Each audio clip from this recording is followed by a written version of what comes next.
You ever watch yourself back on camera and thought, what am I doing with my hands? The 1 minute they're hanging by your sides, and the next minute they're waving them around like you're directing traffic. Trust me, we've all been there. After 20 years behind the camera, all kinds of different people, athletes, business owners, and people that have never been on camera before. And almost everybody asks the same question. What do I do with my hands? Today I will show you these 3 simple techniques. The biggest mistake that people usually make is thinking about their hands. The moment that you begin thinking, should I move them here? Should I point? All your gestures then stop looking natural and they become a performance. The goal isn't to move your hand. The goal is to move your hand on purpose. Here's tip number 1. The first thing that I normally do is I normally find my home base. The first thing I want you to do is to find your home base. When you're not making a point. But all your hands need somewhere to feel comfortable to rest. Not in your pocket, not behind your back, definitely not in front of your chest. Relax them around your waist.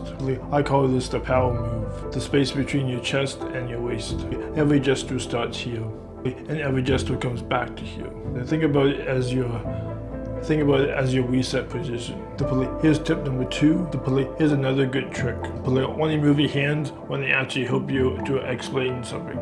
If I'm talking about something big, if I'm talking about 3 tips, I will count them.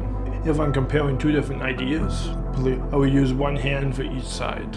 And your hands become the visual medium. And they are helping you to tell your story. They're not distracting from it. And once you're finished, don't leave them in mid-layer. Tip number 3, here's a small trick that makes a huge difference. Imagine there's one that's invisible to shelf, the white underneath your elbows. Instead of squeezing your elbows against your body, just let them relax just a little bit. They're not way out there, just enough to change your posture. You instantly will look more confident and comfortable, and your gestures will have room to breathe. It's amazing how this tiny adjustment changes your presence on camera. At the end of the day, the good gestures aren't the ones that you memorize. They are simply just the ones that come natural on camera for you. Find your home base and use your hands to support your message. As simple as that.